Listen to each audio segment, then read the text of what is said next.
Good afternoon. We're standing here on the grounds of Dracula Castle. We decided to take a little stroll and thought I'd touch base with you a little bit so you could see it from the backside for yourself. Let me turn the camera around if I can figure out. There we go. This is the backside of Dracula Castle, or Bran Castle in Transylvania. It really is a spectacular visit for anybody that comes to Romania and comes to Transylvania. This fabled and legendary castle has its roots stretching all the way back to the early 1200s.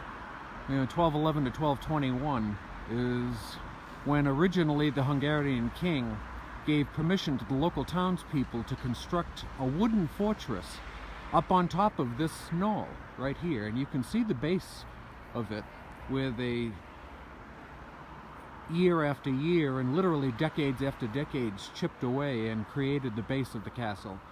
And sometime later, as I've mentioned in other lives, the Turkish incursions into the area didn't really take place until the 1400s. But this fortress was originally constructed in wood by the Teutonic Knights. And it was placed here because of this open pass leading up to the Transfar-Garashan Highway, which is the mountaintop highway that leads down to other sections of Romania. And the Teutonic Knights wanted this fortress constructed so they could defend this area. This region especially was very susceptible and was one of the main passes from the Eastern Empire into Romania, what was then Wallachia, Transylvania, and what became Romania. And they needed to defend it for obvious reasons. So the Hungarian king supported that, gave permission for the fortress. Sometime later, the Teutonic Knights left. They left the fortress to the townspeople, who took over the fortress and then began constructing it in stone at the behest of the Hungarian king, who saw the importance of it. It's said that Vlad Tepes never lived here. That's true. Vlad Tepes did not live here, but he certainly did visit here. This was the main passage of commerce from Turkey and from the Eastern Empire into this section, and there was a lot of commerce done here.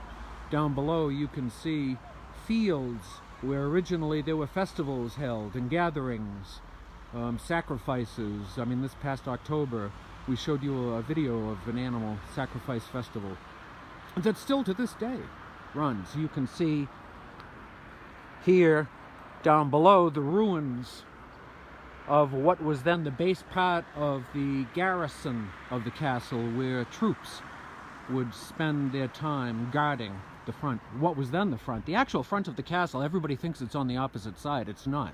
The front of the castle is right here, and you're looking at the white section up here. Well, that was the main entrance where Queen Mary, originally Queen Maria, would enter and exit the castle.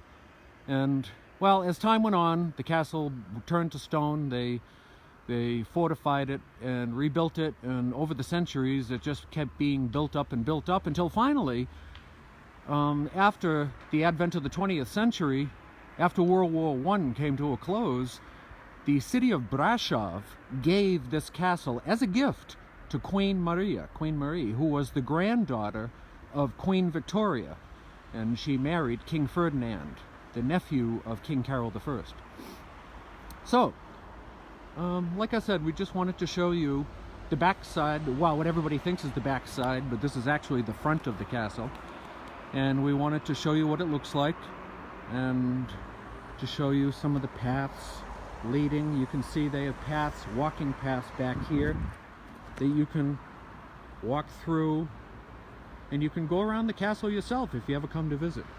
So,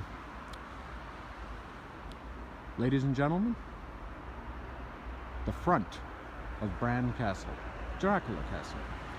Have a marvelous day and a marvelous evening. Take care.